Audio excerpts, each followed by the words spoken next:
Greetings, mystery lovers. Hello and welcome back to this damnful idealistic crusade. In this video, I'm going to be discussing the iconic first book in the Three Investigators series, The Secret of Terror Castle from 1964, written by series creator Robert Arthur, who would write the first 9 books and book 11, so he wrote 10 of the original 43 books in the series.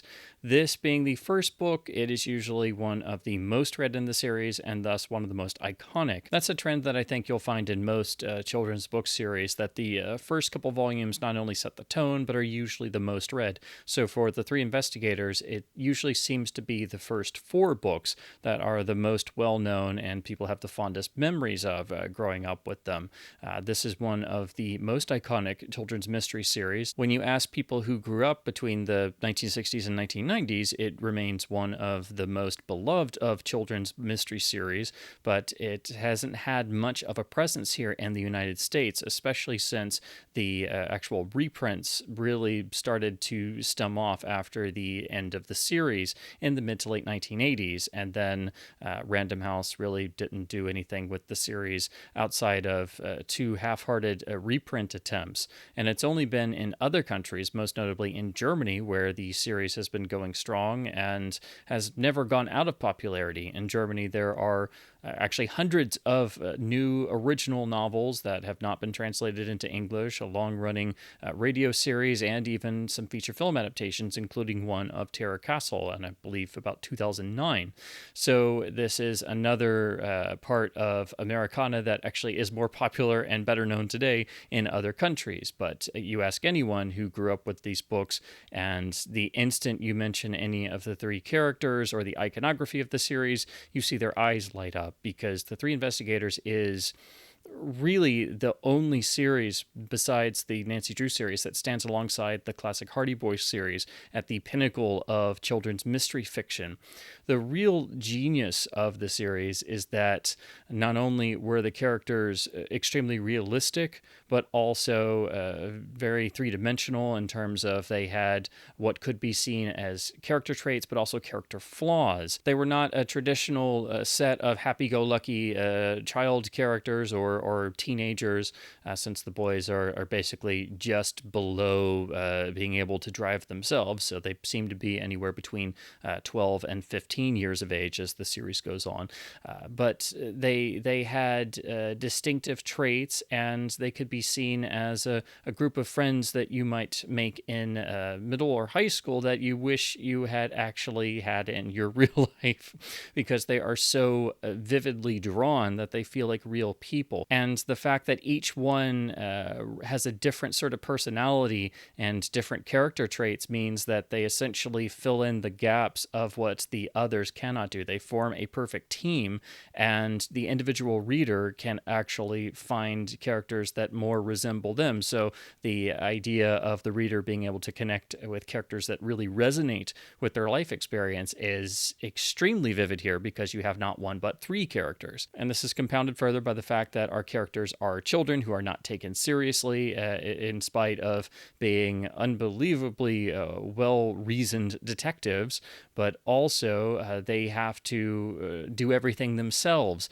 They have no money, they have no means of transportation, so they have to figure out one in a rather ingenious way. And all the equipment they use is stuff that they actually themselves cobbled together with bits from the Jones salvage yard and their own ingenuity. That makes all of their achievements all the more impressive, because they have to do everything themselves. One of the complaints you can discuss about the Hardy Boys, in particular in the revised texts, they seem to have infinite resources and travel everywhere and drive everywhere and are able to just get into all kinds of action and adventure, but with seemingly inexhaustible resources. Well, the Three Investigators don't have that luxury in terms of the fact that they themselves are a bit younger, and they simply don't have resources. Everything they do has to revolve around little things like schoolwork and being home in time for curfew, and having to worry about how they're going to go long distances, how will they stay in communication with one another, and this being the 1960s and the pre-cell phone, pre-internet era. Each of the stories has that wonderful lived-in quality. And now that I'm an adult, I think it harkens back to what I love so much in the original text Hardy Boys books, in terms of the original books of the 20s and 30s, where the actual stories and mysteries were a bit tougher for the Hardy Boys, and they didn't have completely inexhaustible resources, and they had to think on their feet and with their wits and get through cases with just their two fists and their ingenuity, and they didn't have, again, inexhaustible resources. So whether it was conscious or not, I think Robert Arthur was sort of reflecting on the status of what passed for the children's mystery market at the time, and always strove to try and make each of the stories not only extremely realistic, but also devoted to the core tenets of deductive reasoning. All of the mysteries, as outlandish as they can seem at the start, are solved with reason and examining evidence and following the clues and establishing in a youth readership the ideals and the core tenets of deductive reasoning. Another thing that makes the book so unique and really timeless is that each and every one of the mysteries has a unique element. They're not just simple cut and dry mysteries that you might expect several kids to try and solve. Even if it is something that starts or seems as if it will be a simple case, such as in the second book, The Mystery of the Stuttering Parrot, they are trying to find a lost parrot, a lost pet case, essentially. But it quickly goes into the odd territory, because it's not simply looking for a lost parrot, it's looking for a lost stuttering parrot. And then it transpires that it's not one parrot that they're having to try and find, but a whole group of parrots that were given unique and iconic nicknames by their mischievous owner, who distributed these parrots to a variety of people.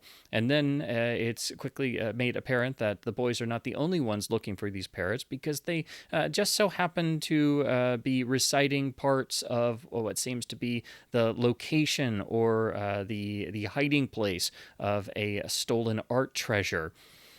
So yeah, even when it seems simple, it is actually not simple at all. And there are the elements of the supernatural that are worked in, the otherworldly, and it gives each and every one of the books a unique identity. So Robert Arthur really sets the tone in the 10 books that he would write, and then all the other authors maintain that. So in all 43 of the original series, I think there's just a wonderful consistency of tone, and not just a desire to have really well thought out mysteries, but also a desire to make each and every one have that little special factor, the element to get the reader interested.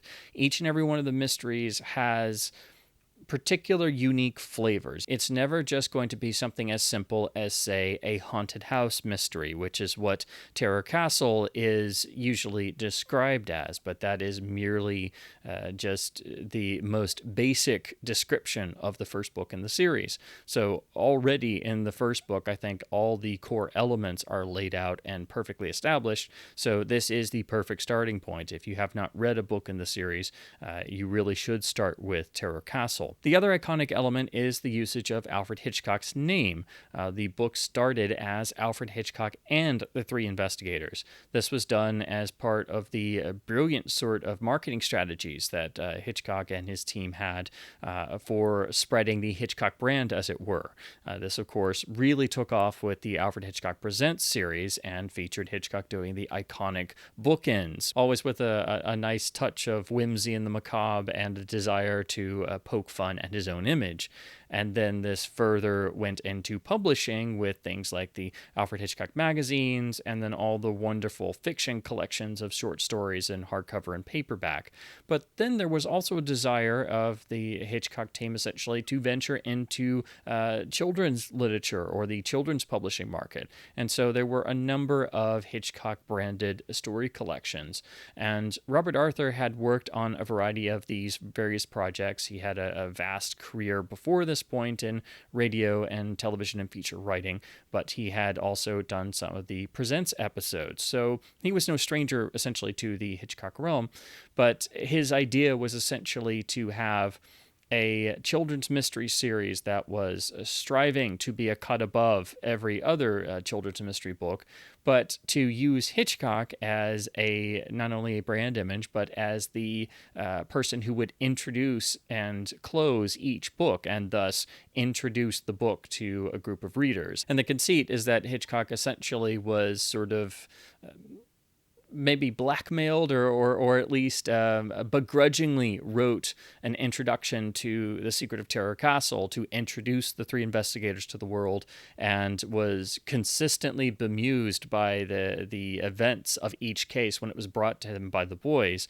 And so for each of the books, there is someone writing in Hitchcock's voice, of course being the author, pretending to be Hitchcock, writing an introduction and closing with at least the spirit of what we saw in the iconic bookends for the Presents television episodes.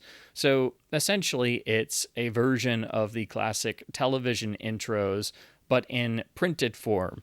And so it adds a wonderful sort of charm to the books, and it makes all of us Hitchcock fanatics, it just immediately lock eyes on the covers. That was what drew me in the first time, alongside the amazing cover artwork. So suddenly I'm a kid in a school library, and I see this fascinating book, which turned out to be book 3, Whispering Mummy, and it has several boys over an opened sarcophagus with an Egyptian mummy inside, and I see Alfred Hitchcock's name on the cover, and I was already a Hitchcock fanatic as a kid, and it was just one of those moments where it seemed like time stopped, and I discovered one of the most magical elements of my childhood existence, and I was a diehard lifelong fan from that point onward. So that's another sort of major draw to the books. Of course, Hitchcock passed away in 1980, so only the first 30 books in the series have the Hitchcock introductions and appearances, and then after that point, the various reprints transitioned away from that, and due to licensing reasons, they had to come up with a fictional mystery writer character of Hector Sebastian. So if you pick up one of the later 1980s reprints or anything after that point in terms of reprints, it's always going to be the tweaked version with the Hector Sebastian character. The only difference is in Terror Castle, because Hitchcock himself appears in the text, so they had to create a fictional director of the name Reginald Clark, and so it is thus this fictional Reginald Clark character, who is otherwise seemingly identical to Alfred Hitchcock, who appears in all of the reprintings of Terror Castle. But otherwise, the text is exactly the same, so don't fret if you don't have one of the older editions of the first 30 books, since they are unfortunately very uncommon and difficult to find, and there's only been a new reprint series started this year, and that's only for the Robert Arthur books in their slightly revised text forms. So it's still difficult, unfortunately, to collect the three investigators here in the United States, and thus they are usually at a higher price premium on the used market and extremely collectible, but that makes you treasure them all the more. But essentially, the Hitchcock name is part of what sold the books and is part of their iconic status. But if you do pick up or have one of the reprints, it will be the slightly tweaked version due to licensing reasons. So who are the three investigators? They are, of course, Jupiter Jones, first investigator, Pete Crenshaw, second investigator, and third investigator, Bob Andrews. Each of the boys live in Rocky Beach, California, which is somewhere outside of Los Angeles and Hollywood.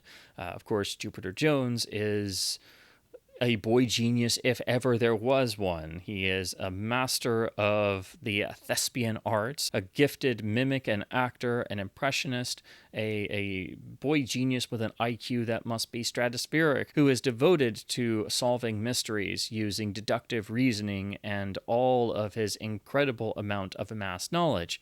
He is also a whiz at being able to work with all kinds of junk to create fascinating gadgets for the boys to use. He lives, of course, in the Jones salvage yard with his aunt and uncle, and that's how he's able to source so many pieces of what is deemed named junk and essentially through a lot of blood, sweat, and tears transform these discarded pieces into an entire arsenal, workshop, and office for the boys to use.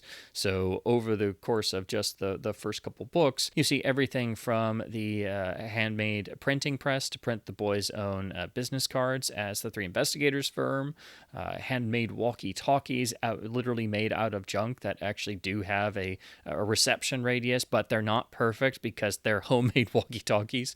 Of course, he develops the rather interesting communication technique of the ghost-to-ghost hookup, which is essentially an early form of trying to gather information by essentially chain of communication, predating the ability to do so via text chain or social media by decades.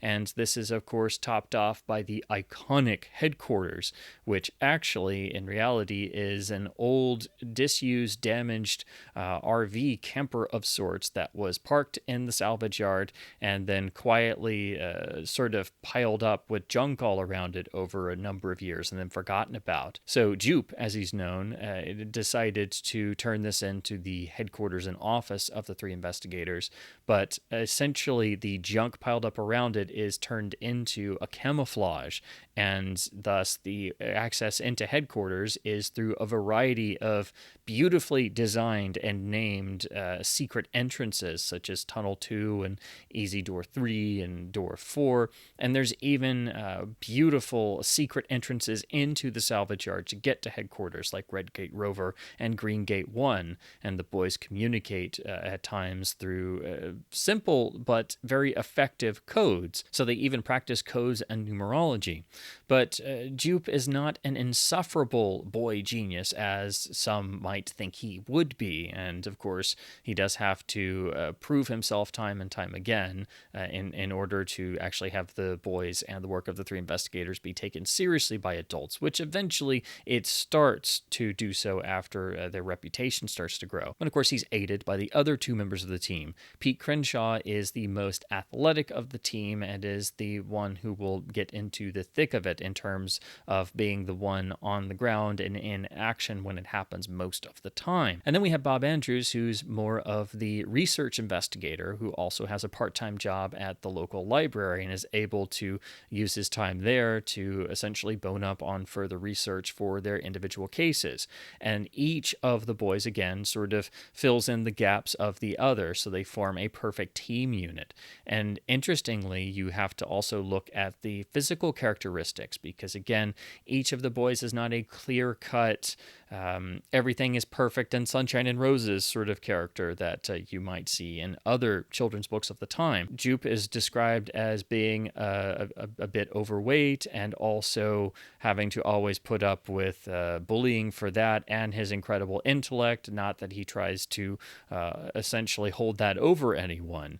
Then Bob Andrews had an injury and has his leg in a brace for the first couple books, and so he's not able to move around physically to the same degree as the other two. So another example of how they work perfectly as a team unit is that they manage to recognize each other's supposed faults or character traits or essentially psychological makeup, and because they're also great friends and they are able to recognize what others may see as flaws or handicaps are actually just part of what makes that person so unique. So reading these as a child, it's extraordinarily comforting and rewarding, because no matter where you come from, you find elements of each of the three characters that resonate with you and elements you identify with. And you feel like you're part of the team and you want to be the fourth investigator and you wish these people actually existed. It's quite remarkable that Arthur was doing this all the way back in 1964. It's not something that you see in children's literature of this time, not very often.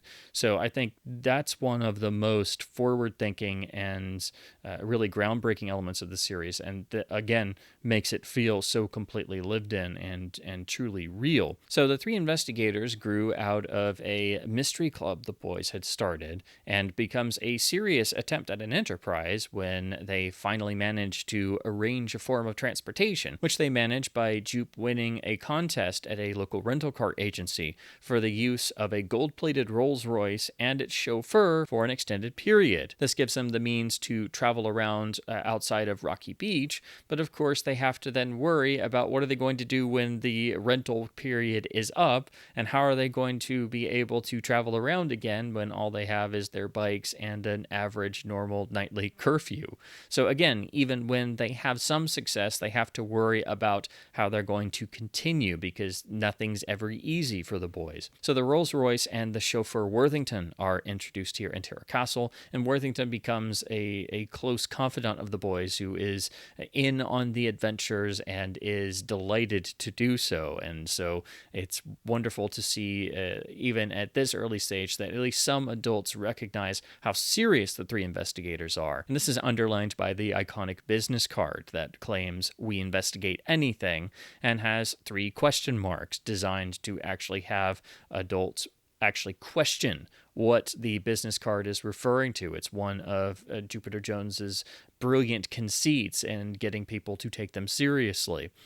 So all of this is the setup to the first book, and beautifully laid out in a very quick fashion. So you're essentially thrust into the world of the 3 investigators, and you're happy to be there because it feels like you're simply observing this unbelievably well-realized story world. The boys decide they're going to essentially help director Alfred Hitchcock in his search for a haunted house for his next picture. That's the sort of story setup, and this is where Alfred Hitchcock himself becomes a character in the story. In order to actually meet with Alfred Hitchcock, though, the boys rather amusingly, at the direction of Jupiter Jones, bluff their way into the studio and into a meeting with Alfred Hitchcock by Jupe pretending to be a relative of Hitchcock by doing his impression, which makes the Hitchcock of the story both indignant but also secretly kind of bemused and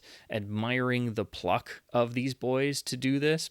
So he agrees begrudgingly that if they do find something suitable that his location scouts do not, that he would consider introducing their case if it turned out to be entertaining or exciting enough to be able to be published in some form. So the boys go off, and after that wonderful set piece, hit upon the location of Terror Castle. And this is where all classic movie fans get really happy, because Terror Castle is essentially the seemingly haunted residence, or former residence, of the silent horror film star Stephen Terrell, who, of course, was not able to make the transitions to talkies all that well, as it was revealed he had a very notoriously squeaky voice. And so he secluded himself in his custom-designed mansion, Terror Castle, filled with all kinds of elements of the macabre and elements of his iconic horror film career. And then suddenly he seemingly disappeared or died under mysterious circumstances, with the body never really being found after his car had crashed on a cliffside road. The mansion has sat there ever since, with no one being able to ever spend an extended period of time there. No one was ever able to sell it due to legalities, and so it has become something of a local legend. The boys investigate Terror Castle and are very quickly frightened out of their wits, so the boys are not afraid to admit when they're literally scared to death. But it is their tenacity that drives them back, or I should say, really, Jupiter Jones, always making sure that the others follow the lead of deductive reasoning, that when everything else has been eliminated, the answer, however improbable it may be, is, of course, the solution of the mystery. So over the course of the book, the boys make several journeys to Terror Castle, both on the grounds and inside the spooky mansion at night, of course, because in a place like Terror Castle, of course, you have to be in it at night. And over the course of their many visits, they have, of course, various run-ins, everything from eventually seeing phantoms to things moving to the phantom playing the organ in the grand home movie theater of the silent film star. They are seemingly menaced by elements of his dead spirit. Things move throughout the house, and there's also a strange sort of fog that creeps around everywhere, and the boys are frequently filled inexplicably with an extraordinarily feeling of sheer terror. So they witness or experience everything depicted in all of the stories about Terror Castle, and really none of them can be explained. So they have certainly found their haunted house, but they have to get to the bottom of exactly who or what is haunting Terror Castle. This means looking into the history of Stephen Terrell and even encountering Terrell's old agent, the rather frightening-looking Jonathan Rex. But the boys also get a sort of crash course in the history of the end of the silent era and about how a lot of silent film stars were not able to make the transition into talkies. So again, this is catnip for film fanatics and silent film fans. And also you can recognize as an adult all the little parallels to real-life people, because it's quite obvious that Robert Arthur had patterned Stephen Terrell, the character, on Lon Chaney Sr. There's even a description that Terrell was known as the man of many faces, in reference to Chaney Sr. being known as the man of 1,000 faces. And then also there's even a character of Terrell's old makeup man who seems rather reminiscent of the iconic makeup genius Jack Pierce. So there's all kinds of little touches and nods that are right out of Hollywood history. So it makes the reality of the story, how the atmosphere feels so vivid, it only increases those factors. So I won't go into any spoilers because the solution of the mystery is very ingenious and extremely well plotted, and it remains a truly great haunted house story as well, but it's much more than a haunted house story. It's also a great mystery. It's also got elements of classic Hollywood lore and elements of the end of the silent era, and it's also perfect for horror film fans because you'll recognize so many elements of the classic building blocks of the genre in cinema. And of course, you have the Alfred Hitchcock connection, who returns to hear the climax and conclusion of the mystery and give the final words, as he does agree to introduce and promote the case. And thus, we have that in book form, thus completing the conceit that Alfred Hitchcock is presenting each of the three investigator stories. This is still, without a doubt, one of my favorite books of all time. It's one of the series that I've read the most. It was one of the first I read. Again, I think the first four books of the three investigators are probably the most iconic, and they're the ones that get reprinted the most over time. So if you've read one of the books in the past and any of this is triggering your memory, chances are it's probably one of the first four. Terror Castle remains, I think, one of the best children's books ever written. It is one of the best in the entire series. It's an absolute classic of its kind. And just like the series and characters, it's not exactly something that you can pigeonhole into a single genre or just describing it as, oh, it's a children's book. It's a children's mystery book series. It's so much more than that. It is so beautifully written, beautifully realized, extremely textured in not only the atmosphere, the mystery being well-reasoned, but also complex and just different enough to make it enticing to anyone. But you have these three boys who seem so much like real people that they live in your mind for the rest of your life. They seem like people that you were friends with when you were a kid, or again, you wished you had actually been friends with, because any kid who was a Three Investigators fan merely wanted to be the fourth investigator because the stories were so incredibly well written, well structured, and believable that they felt real. This is a quality that only the best of the Hardy Boys series could get, and with the revised texts of the 50s and 60s, and of course the newer ones that were being written, and this also goes for the Nancy Drew series, which had the same sort of process, all of the Stratemeyer Syndicate books, they had lost some of that two-fisted grittiness of the Hardy Boys and Nancy Drew books of the 20s and 30s, the original text that had been revised in the 50s and 60s. And The Three Investigators gets back to the spirit of that, but with such a focus on real detective work and deductive reasoning that had never quite been in the Hardy Boys and Nancy Drew, not to that degree. There were, of course, elements of detective works in every single one of the Hardy Boys and Nancy Drew books, but not with the continual focus on remaining dedicated to being legitimate, hardworking detectives who followed deductive reasoning until the very last page, no matter how much they were chased around by villains or facing seemingly elements of the supernatural or scared out of their wits, and admitting that they were scared out of their wits. Again, I can't underline how important just that factor alone is, that at the end of the day, Juke, Pete, and Bob are still kids. They're boys, but they've essentially found their life's calling at a young age, and they're determined to stick to it, even if there are times where they don't want to. And they have to force themselves to keep going. Or sometimes they might argue with themselves a little bit and be a bit miffed and not speak again for another day or two. Or they have to stop working on the mystery because they have family obligations, or they have to go out of town, or there's a test at school. They can't do their intended job of being the three investigators 24 hours a day, no matter how much they want to.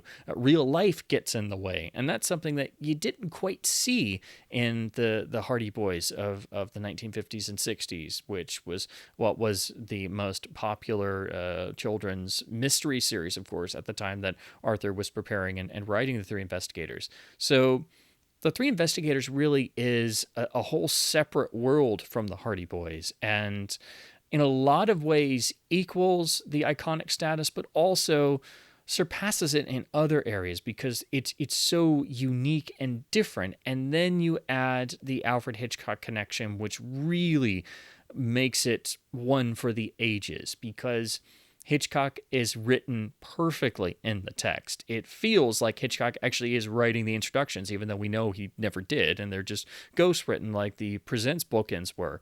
But the tone and the spirit is spot on, and just having the conceit of applying Hitchcock into a children's book series gives it legitimacy.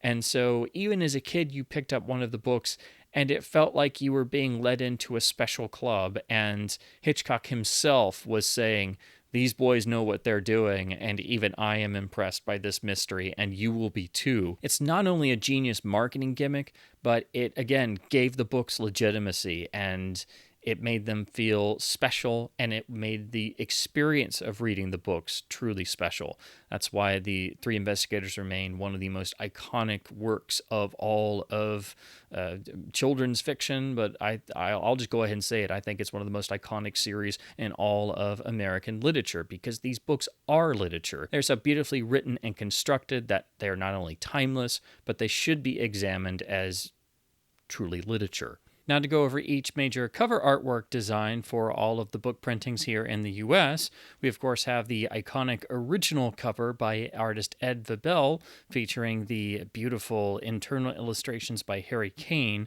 This is setting the template and standard for the original hardcover editions, and this of course would be repeated for most of the original series, coming out originally in hardcover from Random House, but with the printed on artwork instead of having a dust jacket. This has the same sort of standard in terms of layout, design, color usage, and depiction of the boys from a particular event in the book, as we see on all of the original hardcover editions, and these are the classic images that most people think of when they think about each specific book. They're usually thinking about the original artwork on the hardcover first edition. So this has the boys in the climax of the story when two of the three investigators are actually captured and essentially trapped in a prison cell and are found at the literal last minute. There's a great usage of color and a nice dynamic of the staging of the figures, and the boys do relatively match their descriptions, and also the age seems about right. What you'll notice on some of the later covers is that they didn't always draw the three investigators to look like kids who hadn't yet gotten their driver's licenses, so sometimes there is a little bit of dramatic license taken, but this is such a classic, iconic cover that there's really not much to criticize, if anything. The only thing that's always jumped out to me on this cover in particular is that there is quite a bit of space at the top and bottom where there's not much going on, but it's used to give the details of the bowels of Terror Castle itself, and we have a nice usage of the title and the Hitchcock name taking up the sort of top third. That's something that you'll see in all of the first edition hardcovers in terms of the layout design. So there's not a sense of there being too much dead space, but this is such a classic, iconic cover that it's really tough to beat. So of course it was reused, slightly modified for the 1971 Scholastic paperback. Most of the Scholastic paperbacks would use a version of the cover artwork from the original edition, but some would actually have their own cover art designs. And also they published the books out of order, and not all of them either. So the smaller Scholastic editions from the 70s are collectible in their own right, and they're a fun bit of nostalgia for people who grew up with these particular editions. But in this case, they merely reused the original cover artwork, just slimmed down for the much smaller paperback size. Slightly later, in 1972, we saw the Windward paperback reprint of Terror Castle, with unique, really striking artwork by the same original artist, Ed Vibel, and on this strikingly silver, almost reflective foil type background in terms of what the cover is. The rest of the design is much more 70s in appearance in terms of font and layout, and there's also the rather odd sort of color swipe on the side of Terror Castle here, but otherwise it is a really striking looking book cover, and it was eventually replaced by obviously a much cheaper to print version that was merely printed on a white background. Both of these are exceptionally uncommon. I've never seen one in the wild or in person at all, and only a few of the books were done in this particular fashion, so obviously it is really notable for having the unique design and for having the original artist of the first cover do a new painting of the boys running in terror from Terror Castle. And these as well also contain the original illustrations, which would eventually be dropped in the 1980s. Random House finally got around to doing a new paperback series for the books, and they started with another classic edition, which is known as the Marchese cover. Now, these are named after the artist Stephen Marchese, who was brought on to do these reissues of the books. Unfortunately, he only did 12, and that's what Random House was doing starting in 1978. So all 12 are in the updated paperback design. That's a larger sort of paperback that was eventually transformed into the same sized Hitchcock or keyhole designs that we're used to finding in used bookstores and what most people grew up with throughout the 1980s. But this is essentially how that formatting started. And the Marchese covers are themselves really striking. It's probable that his particular style didn't necessarily do as well with kid readers, or perhaps people didn't like the sort of surreal or abstract nature of the cover artworks, but each one is iconic and I think a really unique blending of the elements of the story. So of course we have the three investigators themselves, although as I said before, this is an indication of them looking maybe a little bit older than what they are in the actual story. But again, dramatic license, so I don't really mind because the painting is stunning. But then we have Terror Castle, and we have the suit of armor, the knight that's inside. It's set at night. We have the moon fully risen. There's a nice sort of almost foggy atmosphere to this, and it's on a nice blue background with a stylized title font for the title of the book and the Hitchcock logo. It's just a beautiful looking cover that immediately grabs the eye. and it doesn't give up all of its secrets all at once. All the Marchese covers are like this. Each one is fully representative of the book, but each one is challenging to, somebody seeing this in a bookstore on the shelf or a kid looking at this. It entices you to want to pick up and read the book. So these covers are iconic in and of themselves, and if you're a fan of the series and you like collecting editions, it's definitely one of the elements that fans love to collect. And so I, like many fans, would love to have a complete set of the 12 Marchese covers someday.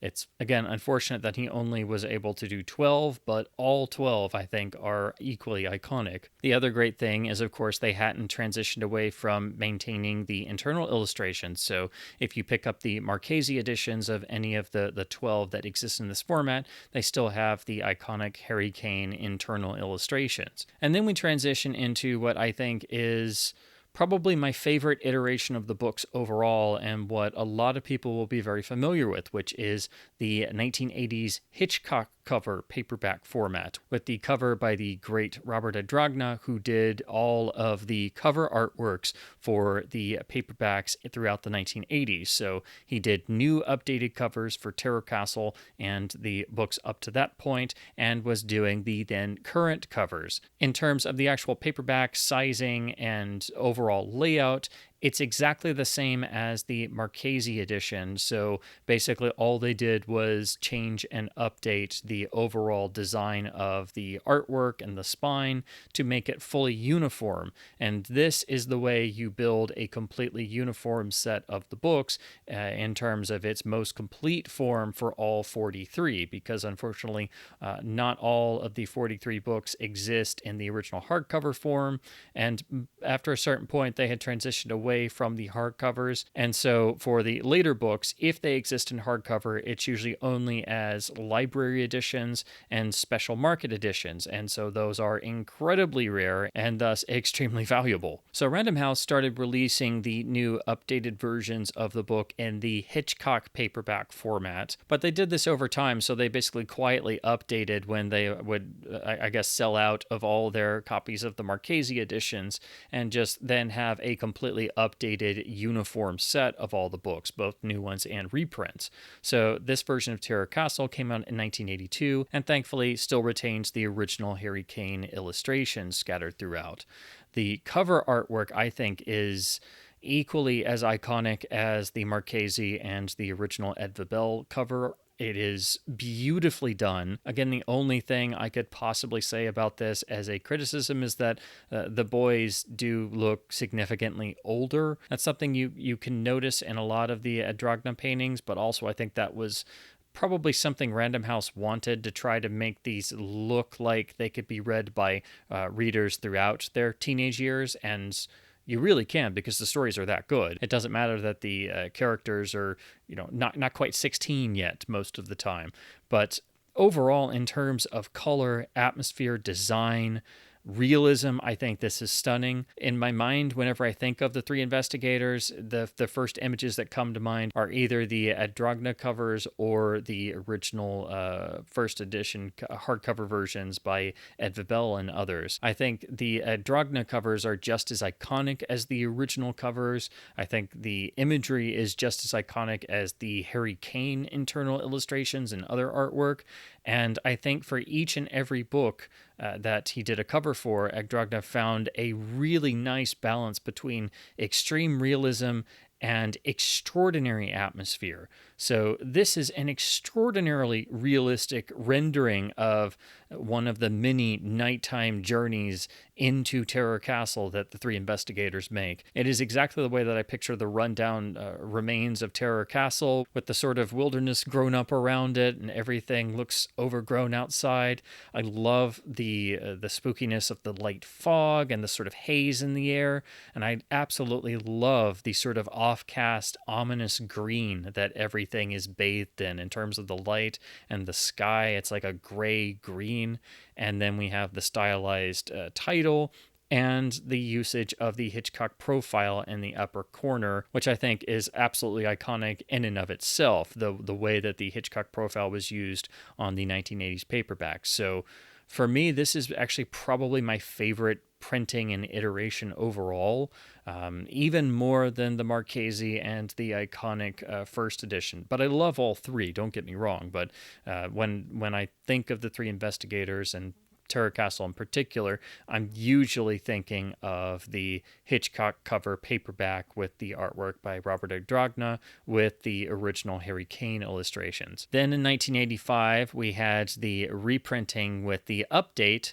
So this is known as the keyhole cover design. This is where we saw the text changed for the first time to remove the Hitchcock introductions and any mention of the then late director. And they did these quietly over time and kept the overall formatting otherwise exactly the same, so they would have a uniform set with the books that were still coming out. The keyhole, of course, refers to the replacing of the Hitchcock logo on the upper right of the front cover and the top of the book's spine with a keyhole. I think this was a brilliant solution and a very classy move on Random House's part, because they had to remove the Hitchcock likeness, but they chose to keep everything else exactly the same. And the keyhole works as a perfect logo and aesthetic because it suggests not only the air of mystery and what could lie behind locked doors, but also it still ties into the overall theme of deductive reasoning. Now, as I mentioned before, when they changed the introductions to the fictional writer Hector Sebastian, they did not change any of the other text, and they didn't change any of the other text for the most part in the bookends. It's just changing the name and a few little words here and there because they had to remove Hitchcock.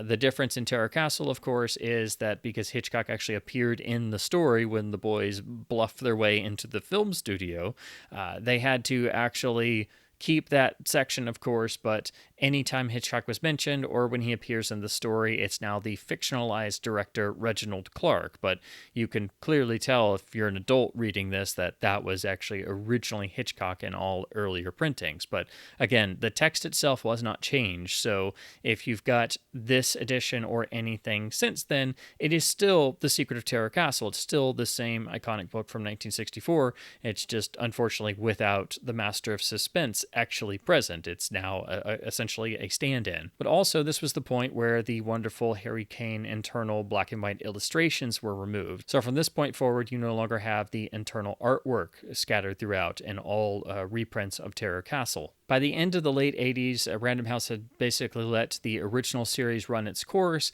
and had been doing the Crime Busters spin-off series, which was aimed at more mature readers to compete with both the Hardy Boys case files and the Nancy Drew files that had been doing the same approach for the past couple years. But they did finally bring some of the original series back into print for a short while under the Bullseye imprint. So in 1991, we got the Bullseye paperback reprint of Terror Castle with a completely new aesthetic that is admittedly very 1990s, so it is rather dated, but there's a certain charm to it and it still works. And I love that they have a background with the iconic question marks on all of these. So the Bullseye editions have a uniform design for each of the books. You'll just have a different shade of a eye-catching, very bold color background with different question marks for each. The actual artwork is by Roger Lovelace, and I think it's solid. You have a good rendering of Terror Castle. You have the boys basically getting spooked and kind of running away with their flashlights, although it looks like Jupiter is sort of posing with his flashlight for doing a scene from Hamlet or something.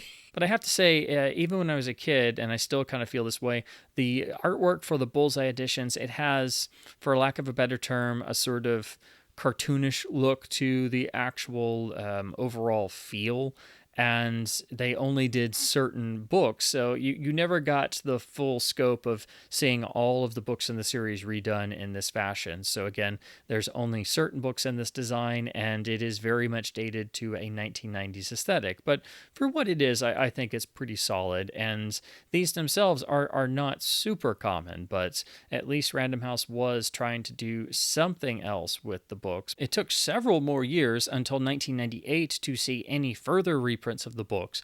And unfortunately, this was only a partial reprint of just the Robert Arthur books, which are seemingly under slightly different licensing agreements in terms of the reprintability. So in 1998, we saw what is known as the Dodge cover reprinting series. This is in reference to the cover artist Bill Dodge, who did a similar sort of approach to the Bullseye editions of having a scene from the book. Again, it's the boys sort of spooked outside Terror Castle, but there's a sort of almost animated look to these covers, and also the logo on all of them is quite generic, I think. These were also a bit more simply printed and had much bigger margins, so when you actually got them, they kind of felt a little bit cheaper in terms of the manufacturing style, and this was not really supported all that well because they started turning up in discount stores with a printed on 99-cent sticker on them. So you'll find some of them with an actual printed sticker on the actual cover saying that this book was only 99 cents. And of course, it was once again still the Reginald Clark updated version, but also without any of the internal illustrations. These are still a solid way to have a physical copy of the book, but again, it was only a short-lived final reprint from Random House, who otherwise never did anything with the books again in the United States. And so 26 years later, there's never been another major publisher reprint or any publisher interest or any sort of activity with the Three Investigators at all. So it leaves the 1998 limited reprints with the rather generic designs being the last major publisher reprint series. I will give them credit. I do think Dodge's artwork for each of the books is quite good. The composition's nice enough.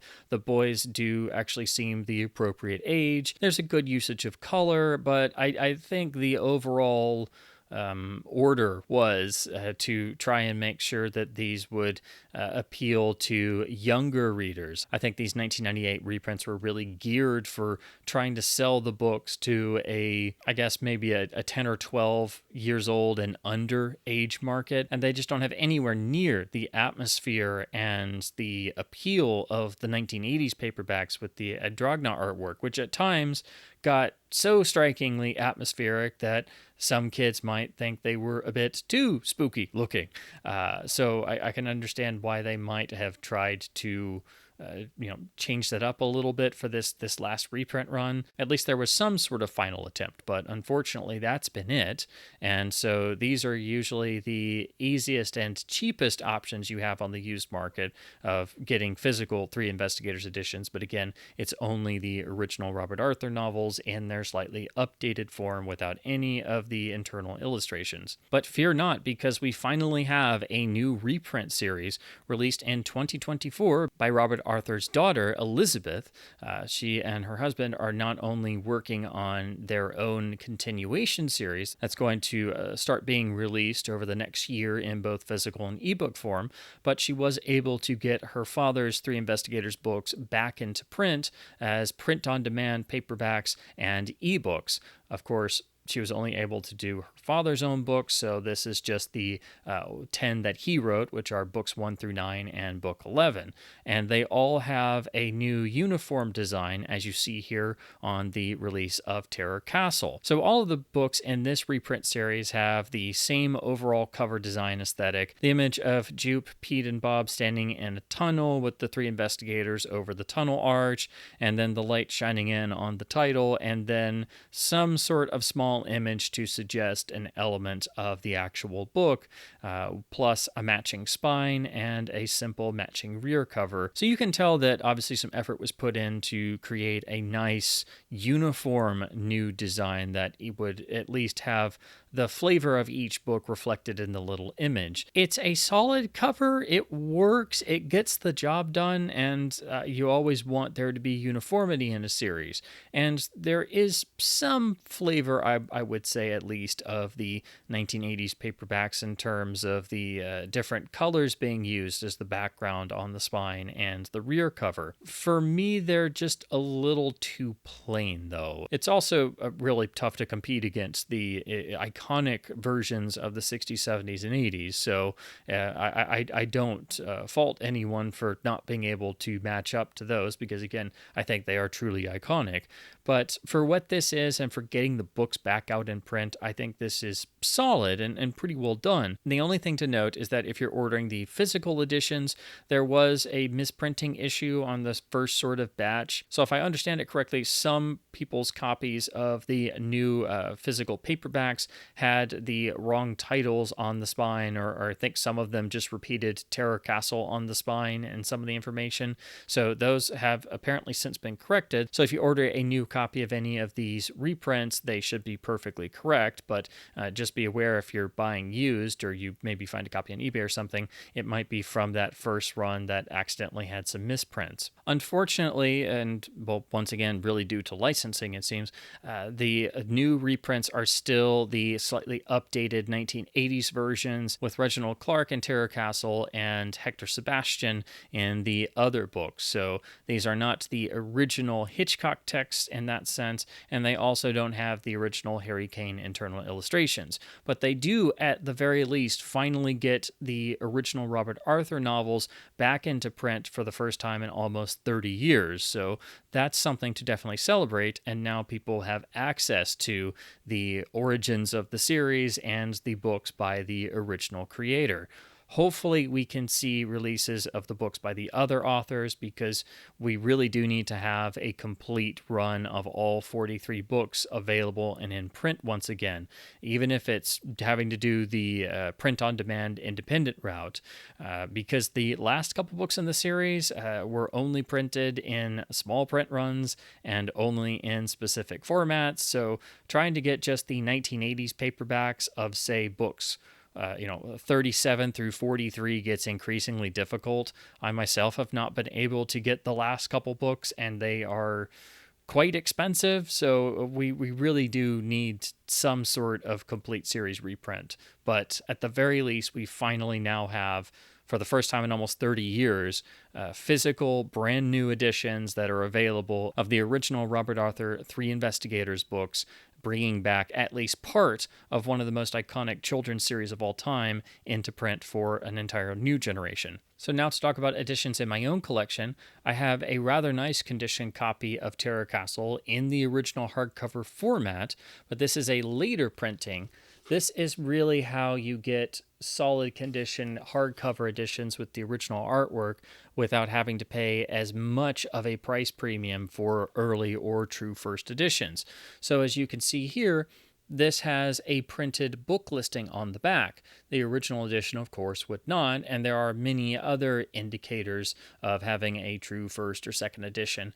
But usually getting a copy like this from later on is how you get a really nice example of a hardcover edition in better shape than most earlier editions, and also for a fraction of the price. So this lists to The Mystery of the Nervous Lion, which came out in 1971, which dates this to about 71 or so.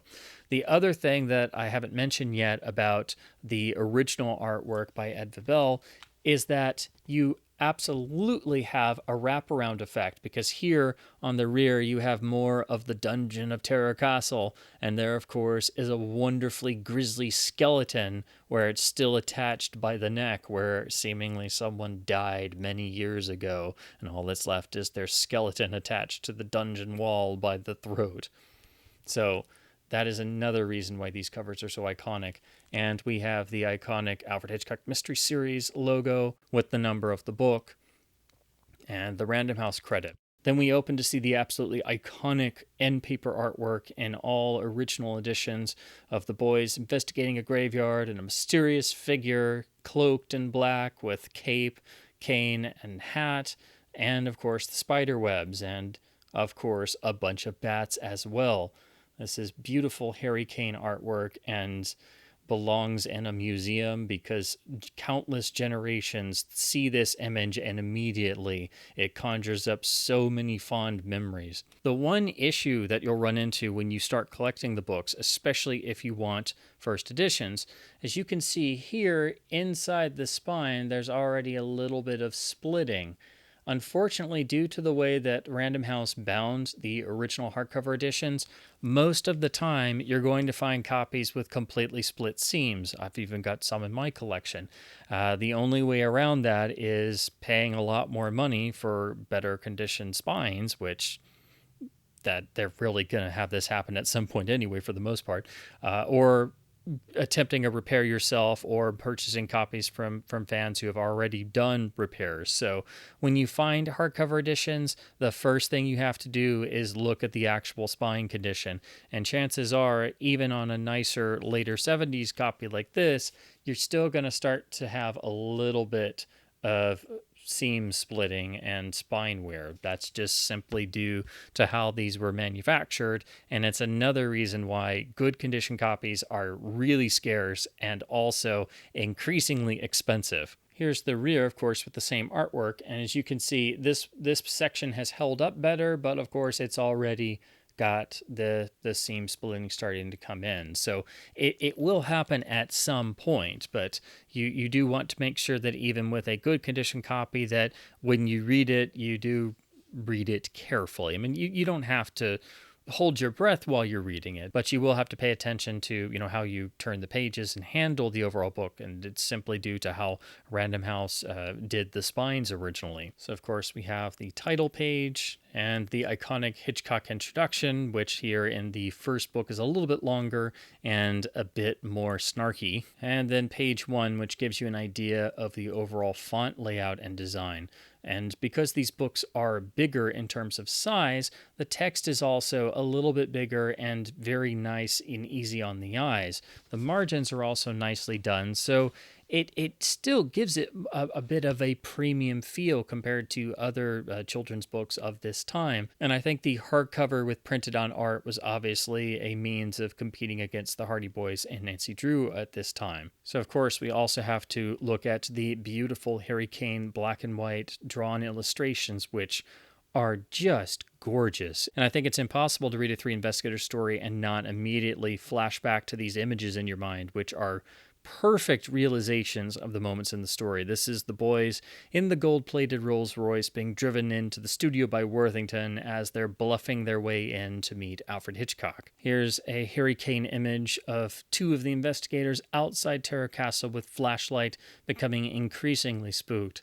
And as much as I can say about all the other great artists, I don't think anyone ever drew the Three Investigators as well or as close to how they're described in the text as Harry Kane did. So every Harry Kane image of the Three Investigators is absolutely iconic, and it belongs in a museum. Here's an image of the boys receiving a strange ghostly call because someone or something mysteriously got the private phone line into headquarters. Here's another iconic bit with a beautiful Harry Kane image of the boys first visiting Stephen Terrell's former agent, and they walk up to his house, and suddenly he's there ominously standing over them, yelling with a machete in hand. There's a beautiful depiction of one of the classic haunted house moments when you spook yourself, but here poor Bob is almost crushed by the life-size suit of armor. Here the boys are confronted by one of the many spirits of Terror Castle, which is filled with many spirits of the dead. This is of a woman who supposedly hanged herself in years past to avoid being forced into a marriage. And so the boys are suddenly confronted by this haunting visual of a woman terrified with a noose around her throat. Here the boys are captured by one of the many nefarious individuals they run into, who is also in league with a gypsy woman who gives cryptic warnings and other nefarious seeming members of a gang. Then I have a nice condition copy of the Marchese edition. So this, of course, is the paperback with Stephen Marchese artwork. As you can see, it is beautifully printed with really striking bold color. This just grabs the eye and never lets up. This is a cover you can stare at for ages. And then we have the beautiful stylization on the title and the nice little tagline, "Bone-chilling mystery in a haunted house." We have the new version of Matching Spine, and the first sort of instance of using the Hitchcock profile on the spine. Then we have the rear, which is the first version of the rear cover of the 80s paperback. So as you can see, everything about the Marchese editions was kept and maintained in the 80s paperbacks, just tweaked very slightly. But the key thing was that they went to a new cover artist and then had a uniform design aesthetic for all of the books. The overall text and layout is identical. It's just been sized down a bit to fit in a paperback, but the actual font size hasn't changed. They've just changed the margins. This still retains the iconic Harry Kane illustrations that are also beautifully preserved. So they're just a little bit smaller than the original hardcover edition, but still look excellent. The only difference really is the fact that the paperbacks do start to suffer from tanning of the pages. So it's a little bit brown, but not bad at all. And this is still a really nice condition copy. But when you switch over to the paperbacks, you do have to pay attention to the actual condition of the pages, because after all these years, pretty much every paperback of the 70s and 80s is going to have at least some degree of browning in the actual pages. Here is my copy of the Hitchcock cover edition with the Robert Adragna artwork. As you can see, the size and dimension is pretty much identical to the Marchese edition, but we now have the beautiful updated spine with the Hitchcock profile centered, and then a new title font, which will follow suit. So you can get a whole set of Hitchcock and Keyhole cover editions, and they all match nicely. And then we have the number on the bottom, which is still there. It's obscured a little bit by the creasing on the spine, but that's of course number 1. And then the rear is an updated version of what you see on the Marchese paperback. Everything inside is pretty much identical except for the copyright date and the book listing. And this of course also still includes the iconic Harry Kane illustrations. So this is the last time that you can actually get the internal illustrations, but it started to vary from book to book. So you have to really specify when you're looking at editions and make sure that the paperback and the Hitchcock cover run actually does still have the illustrations. But for most of them, they did run over into the Hitchcock paperback era. This is the Keyhole edition, which, as you can see, is absolutely identical in size and formatting. In terms of overall condition, this copy obviously has a bit more light wear, so the actual cover printing is a bit brighter. And also, I don't know if this had been left out in the sun for a while, but that also might play into it. But otherwise, the spine design is the same, but of course, we now have the keyhole there, which is the easiest indicator of if this is the original text or the slightly tweaked later version. But everything else is exactly the same. We now have the tweaked introduction, which is almost identical, but of course, it is now the fictional director, Reginald Clark, instead of Hitchcock. And of course, the other difference is there are no longer any internal illustrations. Now, there was actually a film adaptation of Terror Castle done in 2009. This, I believe, was a German production of an English language film, and it was the second in a proposed trilogy that was never finished. But interestingly, this film was actually a follow-up to the first film, which was actually an adaptation of Skeleton Island. And this version of Terror Castle did modernize the story and does seem to have changed the overall background and plot elements, as the boys are no longer investigating Stephen Terrell's house in terms of it being the sort of haunted house of a former silent film star.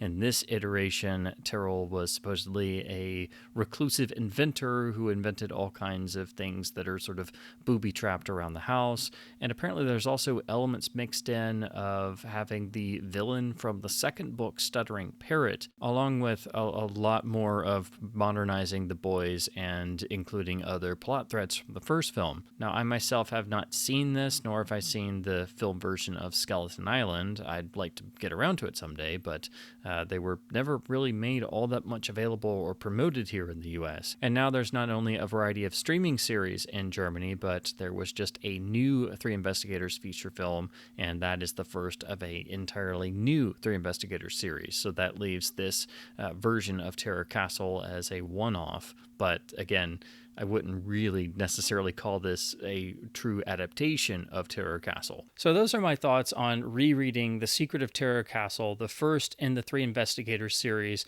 on its 60th anniversary. It's hard to believe this book is now 60 years old because it's always felt like a timeless work, and it remains not only one of my favorite books in the series, not only one of my favorite childhood memories, but it's still one of my favorite books of all time. It still reads just as beautifully as it did when I was 10 years old. And if you're a Hitchcock fan and you've never read The Three Investigators, then I don't know what you're waiting for, because it's such an iconic part of the licensing and marketing of the Hitchcock brand. But the stories themselves are truly iconic and so well written and constructed that they're just magical. They're not dated at all. And in fact, their time period setting of the early to mid 1960s makes the actual mysteries more interesting, and the resolution and the process the boys have to take, and not having modern technology at their fingertips and having to work for every solution. It makes each book feel more lived in, and it makes the solution of the mystery more rewarding. And you add those factors with the boys themselves and all the characters being more vividly drawn than what other children's books of the time period would be, and each mystery having certain thematics and elements of the supernatural and unique qualifiers that make them a cut above your average mystery. There's never a simple case. There may be a simple solution, and the boys are determined to follow deductive reasoning because everything has to have a logical explanation and thus a logical conclusion, no matter how much into the supernatural the case may indicate it's going into. There's always some sort of proper solution that is attained only by proper detective work. But the mysteries themselves are unique. They have wonderful, wild, fantastical elements that harken back to not only the best of the Hardy Boys in the original text, but really the golden age of pulp fiction, which Robert Arthur did have a background in, and a great background in radio and television writing. So he knew that sort of territory, and I think he was determined to get some of that spirit into the Three Investigators while having a series that encouraged children to not only think rationally and have a fun adventure, but also to be themselves. Because it must be stressed that the Three Investigators are about self-reliance and resilience over not just adversity, but everyday life, really, because they don't have it made. They don't have any resources except the resources they make themselves. And they themselves feel that they are flawed and not like everybody else. And this is their thing. This is what they feel like they're born to do. But everyone still treats them like silly kids and that their efforts don't matter. So this is also a means of proving themselves to the outside world and proving something to themselves while having some of the greatest friends in all of children's literature. So that's why the books are timeless. It doesn't matter that they're set in the past. That actually makes them even more enticing to readers today, I would think.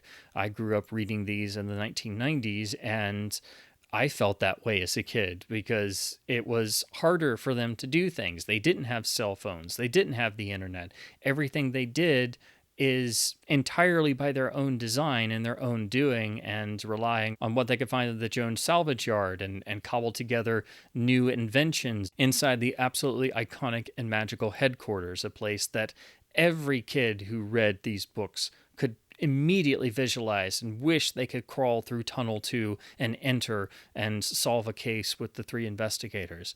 So this is a magical book to return to.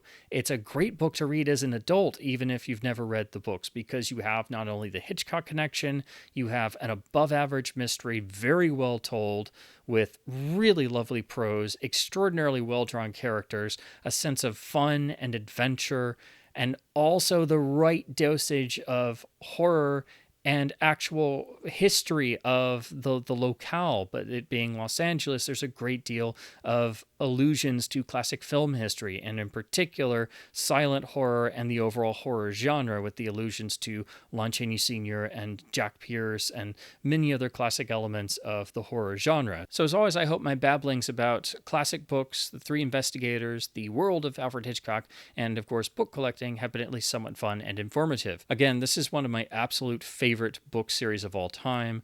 This is one of my favorite properties of all time. These characters are larger than life, and I've been obsessed with The Three Investigators since I was a little kid, and it pains me to no end that here in the US, unless you grew up reading the books or you encountered them at some point, people just don't know about them. It's like you're in a secret club of other Three Investigators fans, but if you went to other countries, namely Germany, everybody would know exactly what you were talking about. That is, if you could actually speak the language. And unfortunately, there's hundreds of unique Three Investigators stories that simply don't exist in English, so I have to brush up on my non-existent German. But Terror Castle in particular has so many elements that were always right up my alley, being a film geek and always fascinated with the horror film genre and the silent era, and of course the transition from silent films to the talkie era, and having the Hitchcock connection and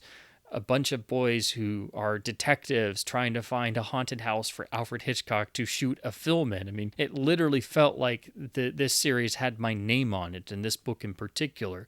So I don't know if I could choose a favorite book in the series, but again, the first four, I think, are the most widely read and most iconic for being the first four. But every single one of them has that same magical spark, and the characters themselves are just as iconic in their own way as Frank and Joe Hardy are.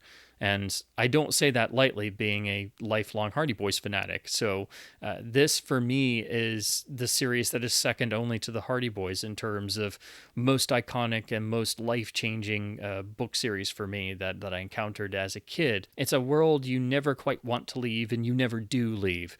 You simply carry a piece of chalk in your pocket at all times to leave a question mark if you're in danger or need to mark a spot, and feel like you need to carry one of the business cards in your wallet with the three iconic question marks saying, "We investigate anything."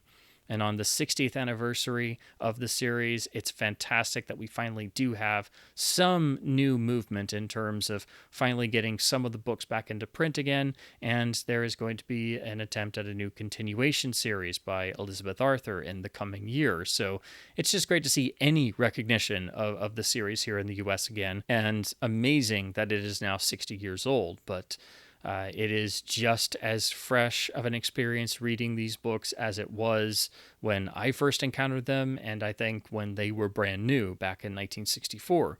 So again, if you've never read The Three Investigators and any of this sounds remotely interesting, regardless of your age, please go and give one of the books a try. But if you're going to start anywhere, it's best to start with the beginning in The Secret of Terror Castle, which is still one of my favorite books ever. So please keep supporting your local independent bookstores by hopefully being able to find some lovely Three Investigators editions in the wild. It's quite a rare occurrence since the books themselves are so scarce, regardless of editions you may be looking for, but it's a feeling like nothing else exactly when you manage to find even one stray paperback somewhere, because again, they are so scarce. So most of the time you're stuck scouring eBay or trying to trade with fans. Please do go and check out the official Three Investigators fan site with all kinds of information on the series, collecting info, and even some sale postings, which all of us fans have been able to look at as an invaluable resource for decades by this point. So I'll have links to that and their wonderful Facebook group in the description below,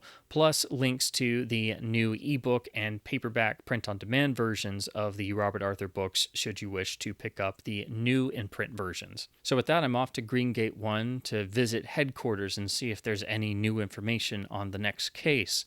And as always, thank you ever so much for watching. That wasn't too long of a video, was it, Records?